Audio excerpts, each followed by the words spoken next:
Barack Milhouse Benito Obama is very, very angry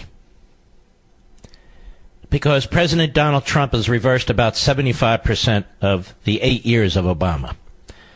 And he is busy putting constitutionalists on the courts, where Obama packed the courts with radical activists. Donald Trump has undone the Iran nuclear proliferation deal. One of the great Obama accomplishments, according to Obama. Donald Trump has reversed Barack Obama's anti-Semitism when it comes to the state of Israel. President of the United States, Trump, has recognized Jerusalem as the capital and has moved our embassy to Jerusalem. President of the United States, Trump, has reversed policy when it comes to North Korea. He inherited a North Korea with nukes. He has reversed policy with respect to Russia, putting in many ways, devastating sanctions, where Obama closed his eyes to Russian interference in our election. I think he was jealous of the Russians because he was interfering with our election. The President of the United States has been tough on China. Barack Obama sold out to China. President of the United States is trying to secure our southern border. The president before him, Barack Obama, supported open borders. Barack Obama, his FBI, abused the FISA court. It's been exposed during the Trump administration. There's no evidence that Donald Trump used the IRS against his opponents, but the Obama administration did.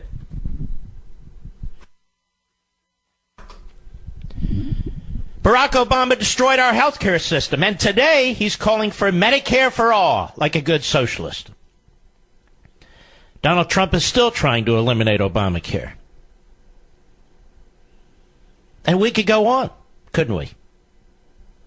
We could go on. Barack Obama created awful racial tensions in this country. Barack Obama turned citizenry against law enforcement. Barack Obama all but eviscerated the United States military. Barack Obama was the worst enemy of a free press in modern history. And we'll get into that in a moment. Yet the media love Barack Obama. Why? Because they share his progressive statist ideology, his radicalism. They would never even contemplate putting Barack Obama through what they put this President Trump through and his family and friends and so forth. So let's listen to some of Barack Milhouse Benito's propaganda, and I will have the joy of replying to some of it. Let's start with cut one, Mr. Producer, at the University of Illinois today. And by the way, given Barack Milhouse Benito's Obama, given his record in losing races in the House of Representatives where he supported candidates, losing races in the U.S. Senate where he supported candidates, losing governorships, losing state Senate slots, losing state assembly slots, I would say that Obama today calling for the Democrats to turn out and protect our democracy is a good sign for the Republicans. Cut one, go. And as a fellow citizen, not as an ex-president, but as a fellow citizen, I'm here to deliver a simple message, and that is that you First, need to anyone believe this garbage? I'm not here as a former president. I'm here as a simple citizen. Well, a simple citizen wouldn't be treated to the kind of slobbering media attention that Barack Milhouse Benito Obama has received, would he? More like a simple ton. That's right, I said it. Go ahead. As our democracy depends on. Now, some of you may think I'm exaggerating when I say this November's elections are more important than any I can remember in my lifetime. And I know politicians say that all the time. I have been guilty of saying it a few times, particularly when I was on the ballot. That's his lame attempt at self-deprecation. Go ahead. But just a glance at recent headlines should tell you that this moment really is different. The stakes really are higher. The consequences of any of us sitting on the sidelines are more dire. And by the way, I want you to listen to what he's saying and then process it from our perspective. And then you'll agree with it. But not the way he agrees with it. Go ahead. Had big elections before or big choices to make in our history. Fact is, democracy has never been easy, and our founding fathers argued about everything. We waged a civil war. We overcame depression. We've lurched from eras of great progressive change to periods of retrenchment. Now that sentence reveals everything. We've lurched from eras of great progressive change to periods of retrenchment. Great progressive change. I wish there was a way, but there isn't, and I won't, so never fear, for me to convey to you what I wrote in Rediscovering Americanism and the Tyranny of Progressivism. We talk about it all the time, but when you write a book, it's far more detailed, and it is presented in a significantly different way than when you orally explain these things. All I'm saying is, he is saying we need constant, in fact, relentless progressive change. Otherwise, we have periods of retrenchment. The target of progressivism is American history. The target of progressivism is the American Constitution. The target of progressivism are the principles in our Declaration of Independence. The target of progressivism is individualism, is your personal liberty.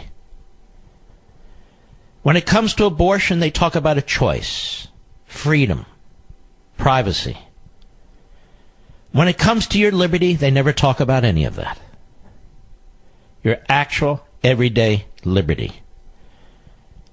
So you see, unless you elect radicals like Obama, radicals like Schumer, the whole long laundry list of you-know-whos, then you're in a period of retrenchment.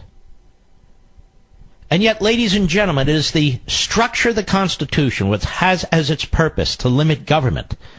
So you are always in a period of progress. So you are always in a period of evolution. So you are always in a period of growth. So you can always embrace opportunity. So you, as an individual human being, can advance and grow in a free society. The purpose of the great progressive change is to control you, is to smother you, is to order you. That's the purpose. How do we know? Because they've said so in so many words. Periods of retrenchment. I know of almost no politician who effectively confronts this kind of language. That's what this man is talking about. This is what your media believe in. During our founding, the American press supported the principles that you and I embrace, that you and I share. During this period of modernity, the press shares Barack Obama's ideology, which is the opposite of ours. Cut 2, go. Our ideals that say we have a collective responsibility to care for the sick and the infirm. Collective, always collective. We have a collective responsibility. Individuals never have individual responsibility. Individuals are not about making individual choices. It is about collective responsibility. Go ahead. And by the way, every single tyranny on the face of the earth believes in collective responsibility. Now, I'm not comparing Obama to genocidal mass murders, but Hitler would often talk about collective responsibility. Again, I want to make it abundantly clear I'm not comparing Obama to him. What I'm saying is it is a very, very damnable mentality. Go ahead.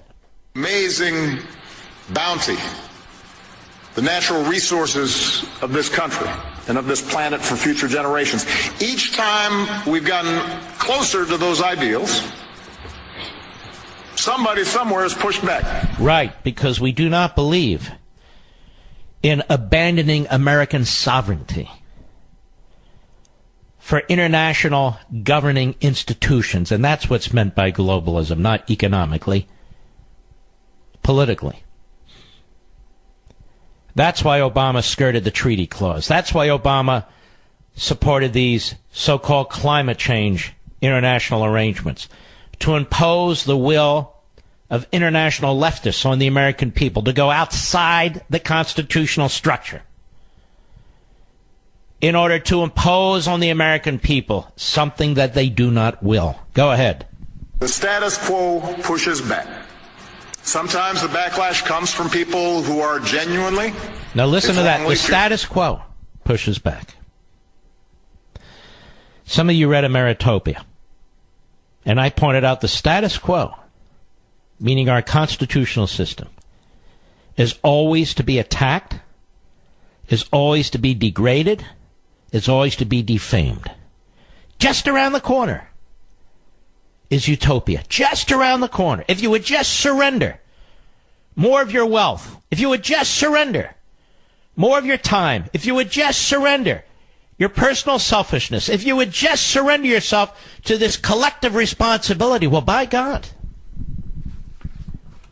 what a magnificent paradise we could create here right on Earth.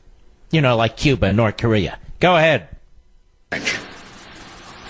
More often it's manufactured by the powerful and the privileged. Who are the powerful and the privileged?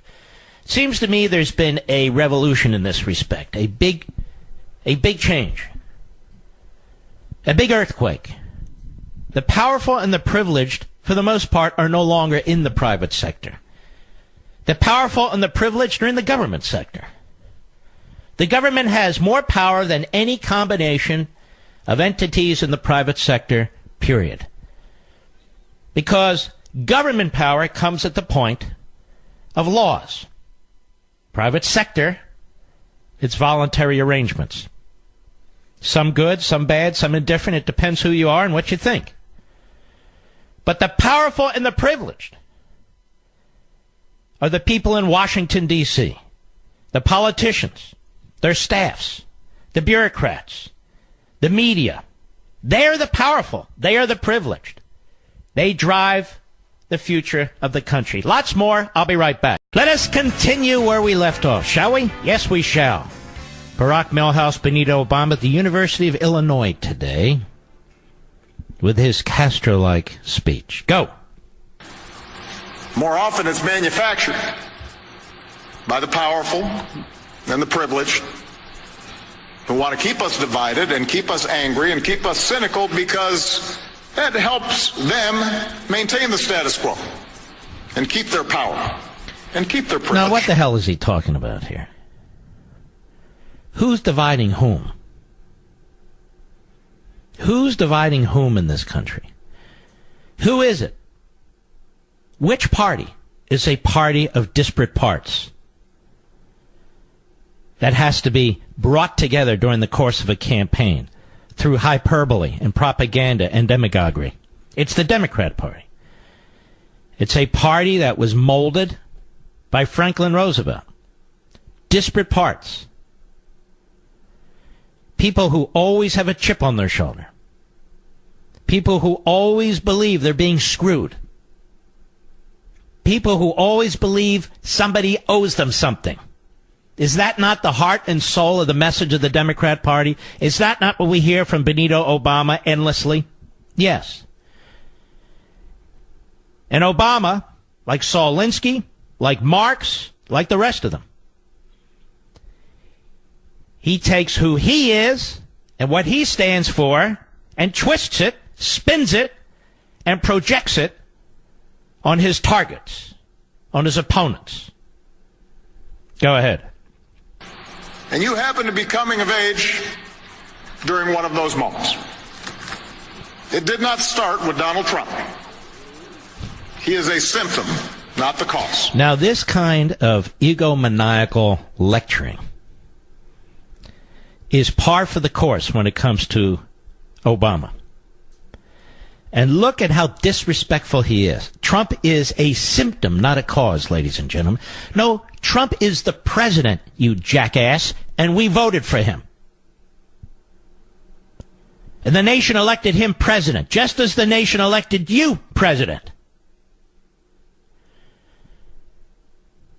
That's a fact. He's not a symptom. He's the president. And when he says he's a symptom, not the cause, he's trashing you. You know, those of you who hold tight to your Bibles and your guns. He's the one who started trashing tens of millions of American people, picked up by Hillary Clinton and rephrased as deplorables. It's Barack Obama who has contempt for average men and women in this country who work with their hands. Blue-collar workers, non-union and union. He has contempt for the people who do the back-breaking work in this country. Cut 3, go. And even though your generation is the most diverse in history, with a greater acceptance and celebration of our differences than ever before. We don't celebrate our differences. They're exploited by leftists like you. All these new phrases that pop up. Triggered, safe spaces, snowflakes, white privilege. This is all of the left. Greater acceptance and celebration on our college campuses? Really? In the media? Really? Go ahead. Those are the kinds of conditions that are ripe for exploitation by politicians who have no compunction and no shame about tapping into America's dark history of racial and ethnic and religious division. Now let's stop right there. This was Obama's tool from day one. Obama's tool from day one. America's dark history of racial and ethnic and religious division. We're a country, as Shelby Steele points out time and time and time again, who's gone through slavery, that's gone through segregation. We are a country that is, in fact, more united and more diverse than any other country on the face of the earth. And yet we have politicians on the left who are constantly picking at scabs. Again, what did I just say? He takes who he is, what he does, and projects it onto his opponents. Go ahead. Appealing to tribe, appealing to fear, pitting one group against another. Really? One group against another? Isn't that something? You mean like cops against the black community? That sort of thing? You mean like the way you treated the Israelis and how you pitted them against the rest of the world? That sort of thing? Go ahead. That order and security will be restored if it weren't for those who don't look like us or don't sound like us. Who the hell says that? That's about as stupid as it gets. And I'm really tired of his affectations and his delivery. It's sort of a knockoff of Bill Clinton, and I was sick of him decades ago. The race baiting. That's a Democrat tool. The race baiting. Go ahead. We do. That's an old playbook. It's as old as time. And in a healthy democracy, it doesn't work. Yeah. In a healthy democracy, it doesn't work. And yet the fact is, it is they who promote it. Let's continue. Cut 4, go. But when there's a vacuum in our democracy, when we don't vote. There's no vacuum in our democracy. Why don't you tell us things, Mr. President, Mr. Ex-President, like, we need to bring faith back into our lives. We need to respect faith in the public square as we used to. We need to keep families together rather than have policies, particularly welfare policies, that tear them asunder. We need to stop playing mental games with ourselves about self-identifying this sex or that sex. We need to stop talking about white privilege and talk about Americans. Why don't you talk that way, Mr. President? We need to embrace the kinds of values and beliefs that are enshrined in our Declaration of Independence. That God is bigger than man and the rule of law is bigger than man. Why do you never say these things? Ever. Go ahead. But when there's a vacuum in our democracy, when we don't vote, when we take our basic rights and freedoms for granted, when we turn away and stop paying attention, and stop engaging, and stop believing,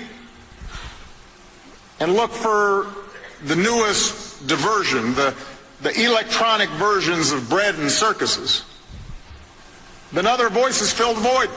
By the way, I have no idea what the hell he's talking about.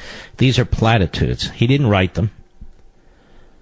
I know what bread and circuses means. I know what electronic diversions mean and all the rest. But that has nothing to do with anything. Go ahead. A politics of fear and resentment. Now, the politics of fear and resentment, isn't that him? Isn't that Bernie Sanders? Isn't that every single person on the left? Wasn't that the Democrats on the Senate Judiciary Committee? Women will die if Kavanaugh is confirmed. There will be no equal rights if Kavanaugh's confirmed. The attack on Bork, the attack on Clarence Thomas, the attack on Reagan, the attack on Trump. Isn't that them? Of course it is. Go ahead. Takes hold. And demagogues promise simple fixes. Now that's precious. Demagogues promise simple fixes. Well, then he just self-identified. And that is the perfect definition of the left. You want free health care? Just pass a law. Want to get rid of student loans? Just pass a law and eliminate them. On and on and on. It is the simple promise that in so many cases elects the Democrats. Go ahead. Complex problems. No promise to fight for the little guy, even as they cater to the wealthiest and most powerful. Oh, I just thought he told us to stop promoting divisions. Didn't he, Mr. Producer? And yet he can't say, out of one side of his big mouth, he keeps talking about not promoting divisions. It's demagoguery and so forth. Resentment. Resentment. Fear and resentment. In the same sentence, he talks about the little guy catering to the wealthiest and most powerful. Go ahead. No promise to clean up corruption and then plunder away. They start undermining norms that ensure accountability. Start undermining norms. You destroyed the healthcare system. You didn't enforce immigration laws. You packed the courts. You ruled by fiat when it came to DACA. Your administration unleashed the IRS against the Tea Party. Are these the norms you're talking about, Barack Obama? What norms are you talking about? He wants fundamental transformation of America, and yet he talks about the norms. The hypocrisy, the illogic, the utter idiocy of what he has to say is reflected in what almost everyone on the left has to say. They attack the status quo, and then they talk about the norms. They attack the status quo, and then they talk about the norms. Then they talk about fundamental transformation and defend the status quo. Go ahead. And try to change the rules to entrench their power further. And they appeal to racial nationalism. Racial nationalism. Who's appealing to racial nationalism? He can't quite say white supremacy. He can't quite say that. So he talks about racial nationalism. That's going on in South Africa right now, as far as I know. There's no racial nationalism in America. So why, if he's talking about demagoguery and all the rest, why is he demagoguing this issue? Dividing the nation on race, when he just said we shouldn't be doing that. I'll be right back. By the way, next hour, we're going to play more clips. I'm not going to do this the whole show, but I want to go through this because some of the points really do need to be challenged. And if I don't challenge him, who the hell is going to challenge him, quite frankly? But he does bring up Obama, Southern Democrats, as among the worst offenders. And he's talking about the Southern Democrats of past. Orville Faubus, George Wallace, Bull Connor, and so forth. I've been bringing this up since I've been on the air and before. So we're going to play what he said. And if he nails that, there he deserves kudos, quite frankly. Because you don't hear Democrats talk about that. But we're not done. All right, we'll jump to that. Let us jump to the clip that I just mentioned that Mr. Producer just found. Go ahead. Now understand, this is not just a matter of Democrats versus Republicans or liberals versus conservatives. At various times in our history, this kind of politics has infected both parties. Southern Democrats were the bigger defenders of slavery. It took a Republican... All right, hold on. Southern Democrats were the bigger defender of slavery? No. It was the Democrat Party that was the party of slavery. I just want to be perfectly clear about this. I know of no leading Republican in the lead up to the Civil War and through the Civil War who supported slavery. Go ahead. Abraham Lincoln to end it. Dixiecrats filibustered anti-lynching legislation, opposed the idea of expanding civil rights. And although it was a Democratic president and a majority Democrat Congress, spurred on by young marchers and protesters, they got the Civil Rights Act and the Voting Rights Act over the finish line. Those historic laws also got passed because of the leadership of Republicans like Illinois' own Everett Dirksen. So neither party has had a monopoly on wisdom. Now see, 80% of that's right. But the other 20% is just wrong. The Republican Party has never been a party of slavery. In fact, the Republican Party grew up out of opposition to slavery. The first Civil Rights Act was in 1957 under a Republican president. Now, there clearly were Democrats who supported civil rights legislation and voting rights legislation. There's absolutely no question about it. Including Lyndon Johnson when he was a president. And when he was a senator, he opposed it. But it took the vast majority of the Republicans in the Senate and the vast majority of the Republicans in the House to pass this legislation.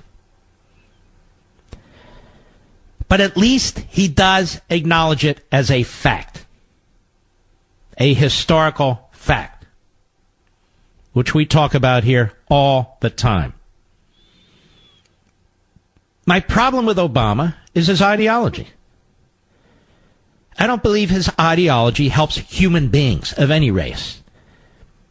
And it's not even his ideology. He just embraces the ideology. I do not believe that the ideology that is grown out of Rousseau, Hegel, and Marx, the modern term progressivism, I do not believe that that ideology is pro-human being. Oh, yes, they create programs. Oh, yes, they create subsidies. They create all these things. But taken to its logical extreme, what it creates is a very bleak and dark future for human beings of every color. I'll be right back. When President Obama and the left talk about us having respect for each other and treating each other with courtesy, even if we disagree. Is that really the modus operandi of the left? Is that how they treated Clarence Thomas? Is that how they treated Herman Cain? Is that how they treated Alan West? Is that how they treated Miguel Estrada when he was up for the circuit court? Let me play one more. Last one for now. Again, Obama at the University of Illinois. Shouldn't be partisanship to say we don't pressure the Attorney General to punish political opponents, but listen to it all the way to the end. Cut 8, go. It should not be Democratic or Republican. It should not be a partisan issue to say that we do not pressure the Attorney General or the FBI to use the criminal justice system as a cudgel to punish our political opponents. Or to explicitly call on the Attorney General to protect members of our own party from persecution. Yeah, is that why Dinesh D'Souza did 20 minutes in federal prison? For a minor campaign violation? It did 20 months, I should say. 20 months in a federal prison? For a minor campaign violation? Where nobody lands in prison. Is that what I understand? Anyway, go ahead. Because an election happens to be coming up. I'm not making that up. That's not hypothetical. It shouldn't be Democratic or Republican to say that we don't threaten the freedom of the press because they say things or publish stories we don't like. I complain plenty about Fox News. But you never heard me threaten to shut them down. All right, that's where we're going to stop. I did research on this. I've got so many articles on what Obama did in attacking the free press. I can barely keep track of them. So let me enter a few of them into the record here. Paul Bedard, a tremendous reporter over at the Washington Examiner today.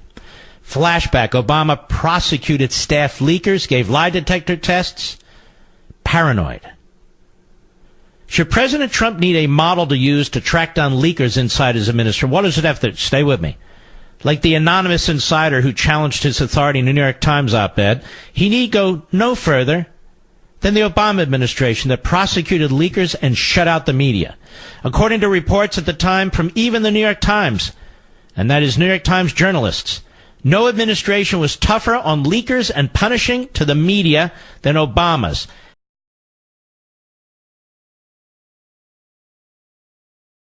Criticism of Obama's attacks on the media and leakers did not just come in tweets and TV appearances by journalists, but in an official report from the Committee to Protect Journalists, authored by former Washington Post executive editor Leonard Downey Jr. Quote, "This is the most closed, control-freak administration I've ever covered," said David Sanger, veteran chief Washington correspondent of the New York Times in the report. USA Today said of the report, it portrays an administration gripped by strict policies about information flow and paranoid about leaks across all executive branch departments. It detailed prosecutions and even the use of lie detectors on staffers. Some have encouraged Trump to use lie detector tests on his staff, something he has so far ignored. While Trump has ripped leakers and the anonymous Times writer of being cowards and traitors, it was Obama who took the war to a higher level by targeting staff and reporters while also cutting out the media to promote its story via social media. The administration's war on leaks, I quote, and other efforts to control information are the most aggressive I've seen since the Nixon administration, when I was one of the editors involved in the Washington Post investigation of Watergate. The 30 experienced Washington journalists at a variety of news organizations whom I've interviewed for this report could not remember any precedent, wrote Downey in the report that was criticized by Obama officials. In fact, the campaign was so aggressive, it even had a name, said the report. Quote, the Insider Threat Program, unquote. Said the 2013 report, again I quote, the Insider Threat Program being implemented through the Obama administration to stop leaks, first detailed by the McClatchy newspaper's Washington Bureau in late June, has already created internal surveillance, heightened a degree of paranoia in the government and made people conscious of contacts with the public, advocates, and the press, said a prominent transparency advocate, Stephen Aftergood, director of the Government Secrecy Project at the Federation of American Scientists in Washington, which is a hardcore left-wing group. Employees at some 16 intelligence agencies face questions about leaking during lie detector tests. And the new Inspector General for the intelligence community, with jurisdiction over all its agencies, would investigate leak cases that had not produced prosecutions by the Department of Justice to determine what alternative action should be taken, added the report. Pretty damn aggressive, don't you think? Pretty damn aggressive, but there was more than that. A lot more than that. James Risen, December 30, 2016, a New York Times reporter, wrote an opinion piece. He wrote an opinion piece in the Sunday Review, New York Times. Big deal for the left. Donald Trump decides as president to throw a whistleblower in jail for trying to talk to a reporter, or gets the FBI to spy on a journalist. He will have one man to thank for bequeathing him such expansive power: Barack Obama. This is the left. Mr. Trump made his animus toward the news media clear during the presidential campaign, and it goes on. Criticism of Obama's stance on press freedom, government transparency, and secrecy is hotly disputed by the White House, but many journalism groups say the record is clear. Over the past 8 years, meaning Obama, the administration has prosecuted 9 cases involving whistleblowers and leakers, compared with only 3 by all previous administrations combined. It has repeatedly used the Espionage Act, a relic of World War I era red baiting, he writes, not to prosecute spies, but to go after government officials who talk to journalists. Under Obama, the Justice Department and FBI have spied on reporters by monitoring their phone records, labeled one journalist an unindicted co-conspirator, and that would be, I believe, James Rosen of Fox, who he just laughed off Obama. Look, I criticize him, but I never did anything. An unindicted co-conspirator in a criminal case for simply doing reporting, and issued subpoenas to other reporters to try and force them to reveal their sources in criminal cases. Can you imagine if Trump did any of this? I experienced this pressure firsthand, writes the New York Times reporter, when the administration tried to compel me to testify to reveal my confidential sources in a criminal leak investigation. The Justice Department finally relented, even though it has already won a 7-year court battle that went all the way to the Supreme Court to force me to testify, most likely because they feared the negative publicity that would come from sending a New York Times reporter to prison. In an interview last May, Obama pushed back on the criticism that his administration had been engaged in a war on the press. He argued that the number of leaked prosecutions his administration has brought had been small, and that some of those cases were inherited from the George W. Bush administration. But critics say the crackdown has had a much greater chilling effect on press freedom than Obama acknowledges. In a scathing 2013 report, and I just read it to you, parts of it, the Committee to Protect Journalists lays it out. When Mr. Obama was elected in 2008, press freedom groups had high expectations for the former constitutional professor, particularly after the press had suffered through 8 years of bitter confrontation with the Bush administration. But today, many of those same groups say Mr. Obama's record of going after both journalists and their sources set a dangerous precedent, and it goes on. And it gives numerous examples. No, Obama said that he never said the press is the enemy of the people. It sure seems that way, doesn't it? Action speaks louder than words, I believe. And only a few journalists, so-called, have been willing to speak out about this. A very few, quite frankly. And I'm looking right here.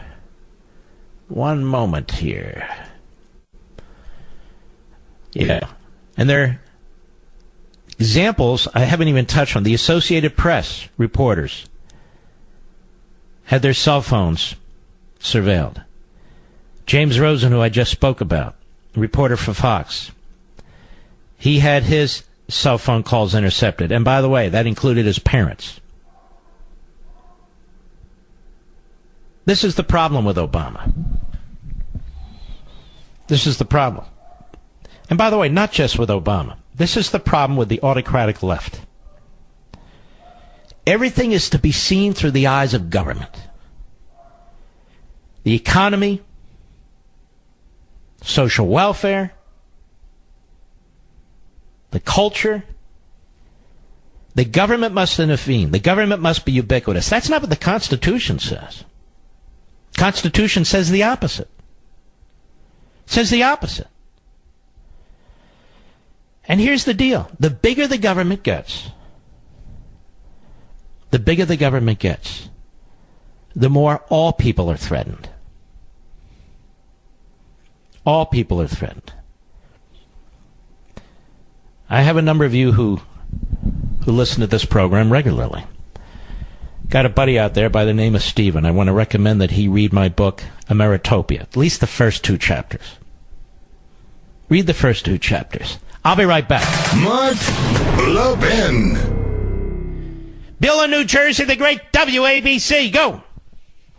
Hey, Mark, how you doing? I'm all right. How are you? I'm doing all right. Look, I called in because your argument was that you think the left and the media are disrespectful to Donald Trump. I mean, is that really what you think? I don't mean disrespectful in the way they talk about Donald Trump. I mean disrespectful, yes, of the fact that he is president of the United States, and that has started from day one, even before he was president of the United States. All right, then let me ask you a simple question. Do you think Barack Obama was born in the United States? Yes. Okay, then what did you do to stop that lie? Pal, do you ever listen to this program during that period of time? Did you ever go on the internet? This is the problem with ignorance from the left. I took more crap from the birthers when I would come on this show and say he's a United States citizen. But let me tell you something else, genius. I would say the same thing about Ted Cruz when he was attacked by the Trump campaign. No, you don't understand. One parent was from Cuba and so on. Said he's a United States citizen as well. What did you do about it? I don't have the power you do, John. Oh, but did you talk to your neighbors? You got a lot more power. Did you talk to your neighbors? Our own president was the person that started that movement.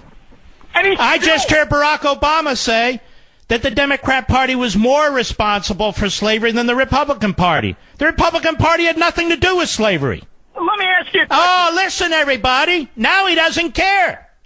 Go ahead. Oh, God. You're such a coward. All right. You know what? You're such a jackass. I should reach through the phone and poke you in the eye. Get off the phone, you idiot. How am I a coward? He asked me a question and I answered it.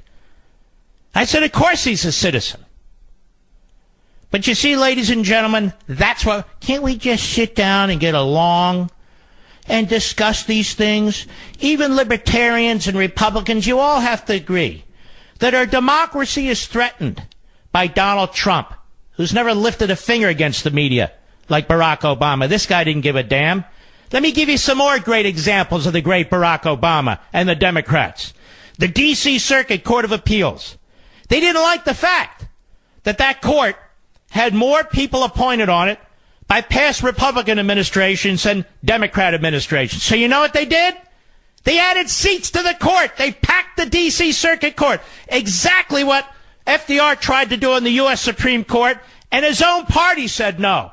Here, because there's no governor, I don't mean governor of a state, no governor on the radicalism, they went ahead and they packed the D.C. Circuit Court.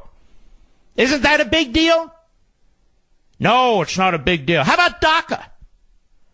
Where the President of the United States out of one side of his mouth a year earlier says, I don't have power like this. I'm not the king. I'm not the dictator. I can't just make immigration laws. And then he makes an immigration law. Did Trump do that? No, but you don't understand. He was a birther. None of these guys are perfect. None of them are perfect. But some are more imperfect than others. Nothing Donald Trump has done from a policy position has negatively affected the vast majority of the people in this country. What has he done? Tax cuts. Oh, tax cuts for the rich, even though they're not for the rich. Hey, stop dividing us based on tribal instincts. Well, they just did. Rich, poor. trying to enforce the immigration laws. Not do anything extraordinary, trying to actually enforce the immigration laws. Obama supported sanctuary cities. And we could go on and on and on. We could go on and on and on, but I won't. All right, give me somebody else. XM Satellite, Mike in Georgia. Go ahead. All right. Hey, brother. I'm a huge fan, number one. Thank you. So where I'm coming from, I'm a prior Ranger instructor with the 4th Ranger Training Battalion. Hold on. Slow down there. You're what? Sorry about that. Prior Ranger instructor with the 4th Ranger Training Battalion. Wow, you're a tough guy. No, it's an honor. Thank you. Well, thank you. One of the things I want to talk about, leadership. Obama talks all the time about, Trump doesn't have leadership. He's not a good leader. One of the first things that we teach our Ranger students is you got to be humble. You got to be able to say when you're wrong. You got to be able to say what your weaknesses are.